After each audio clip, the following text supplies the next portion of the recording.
showing up in the food and bad wanga in their beds.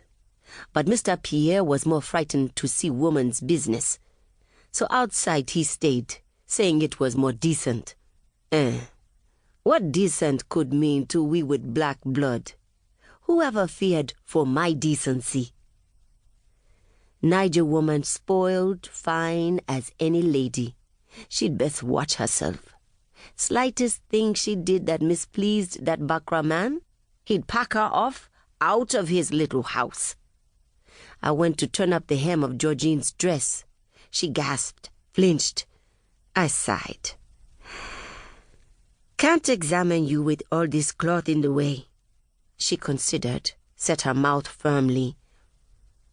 Proceed then. Proceed. Stupid wench. Pampered pet parrot. Talking with Bakra's tongue. I touched her dress again.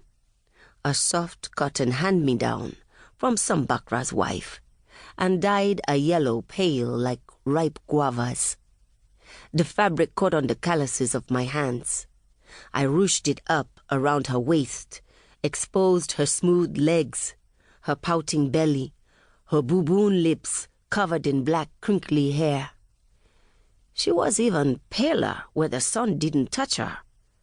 Bleached negress. Oh, but she was thin. Meager like the chicken scratching in the yard outside. I muttered, on purpose, as though my patient wasn't there.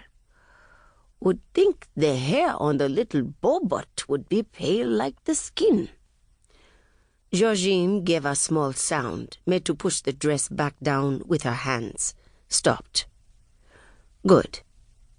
The clean salt scent of Georgine's body came up in my nose, mixed with sweet rose water. Me, I smelled of sweat. Her thigh under my fingers was velvet smooth like my baby's. Long lost. My body was dry wood after years of work. The brand that had got infected and nearly killed me tunneled a ropey knot on my thigh. Her yellow dress reflected the sun back in its own eye. My one frock was a colorless calico, cut from a flour sack, washed 1,000 times. That Tipinji had darned for me over and over again, for my hands were impatient with needles, unless it was to sew up a wound. Georgine's skin was steamed milk with a splash of high mountain coffee. Me, the color of dirt in the cane fields.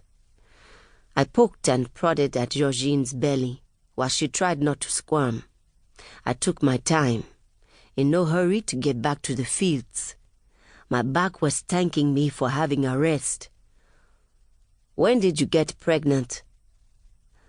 I don't know, Auntie, she said in a small voice. Know nothing, girl child. When did your courses stop? I asked, trying another way to get the answer from her. Stop? They only started. She was frowning, looking up into the ceiling while she did her figuring. 10 months ago, my first blood. Then I bled 3 times, 3 months. Then pretty soon, I started puking a lot. Then I realized the bleeding had stopped. I thought it was going away and I was glad, for I didn't like the pain and the blood. I felt like the whole thing was only fatiguing me. When the bleeding came every month, I didn't have the strength to lift the washing down to the river. Marthe beat me one day, told me I was too lazy. So I was glad when the bleeding stopped, yes? It's Marie-Claire who told me I was pregnant. Her face got red and she smiled, glancing down. For Pierre. 7 months, maybe more. But the child under my hands was too small for a 7-month baby. How are you feeling? I'm tired all the time, Martin. Even more than when I used to get my courses. I went and looked under her eyelids. Her color was poor.